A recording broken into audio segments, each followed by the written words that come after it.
kanya-kanyang diskarte ang mga eskwelahan doon po sa Leyte.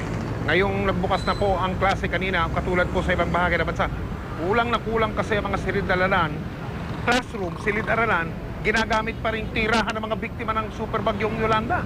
Nasa San Jose, sa lungsod ng Tacloban sa Leyte, live si Sherian Torres. Sherian. Yes, Mike, alam mo, iba't ibang mukha ng pakikibaka sa mga eskwelahan na nakita natin ang nasaksihan namin dito sa Leyte.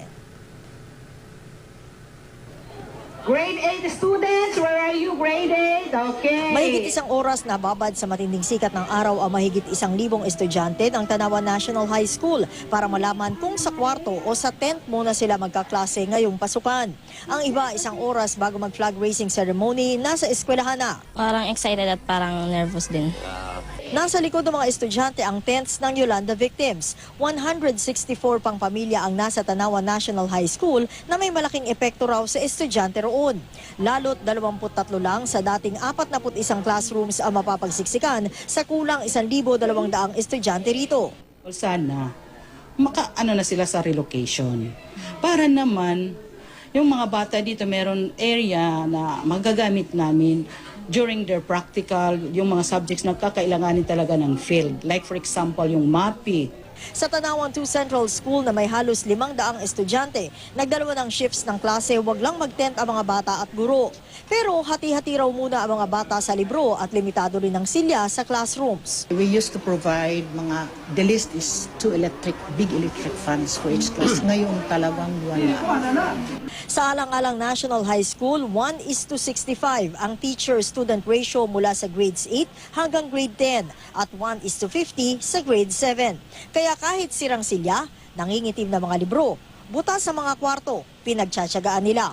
Dumagdag pa sa problema ang kapos na libro sa grade 7 at iba pang instructional materials para sa grade 9. We have CD. We have CD na pwedeng i-reproduce muna ng school through school fund.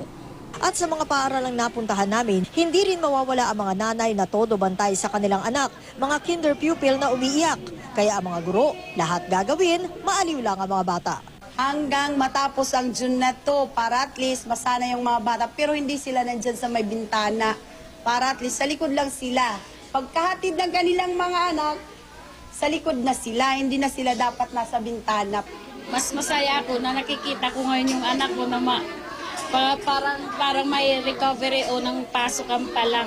Gusto kasi niya umuwi ako. Gusto niya umuwi siya mag-isa, kaya siya nag-iiyak. Okay. Anong pagbigyan? Kasi labas ng labas. Baka hindi marunong umuwi. Mike, sa kabuuan, naging maayos naman yung school opening dito sa Leyte. Maliban doon matapos doon, Mike, sa paghahanapan ng section, classroom o kaya tent, naging maayos na ang diskusyon dito at naging regular na ang mga klase. Mike? Sherian, yung mga bata doon sa mga tent pumapasok, yung mga tent na kombinasyon na silid-aralan tapos tinitiran pa rin ng mga nasalanta ng Yolanda. Ano yung mga tent na yan, nakikita natin? Ano ang lapag yan? Damo ba yan at lupa o sementado? Kasi kaya ako tinanong yan, papalapit na ang panahon ng habagat, ang tagulan, Sherian? Actually, Mike, iba yung tent na ginagamit ng mga estudyante. Doon naman sa tent na tinutuluyan nito mga evacuee. Yung ibang nakikita natin na tent, Mike, na tinutuluyan o ginagamit nito mga estudyante, yung iba, kusang loob na nilalagyan ng parang plywood para magkaroon ng flooring na mga school officials. Para nga naman, pag umulan ay hindi magpuputik sa loob at hindi madidistract yung mga estudyante, tuloy pa rin yung klase. Pero iba, Mike, na napuntahan natin dahil wala silang budget, pinalalagyan na lamang nila ng konting graba na nakukuha nila doon sa mga debris sa kanila eskwelahan at ito na lamang yung ginagamit nila na flooring sa pag-asa naman na hindi masyadong papasok yung tubig pag umulan sa kanila mga area. Mike? Maraming salamat, Sherian Torres.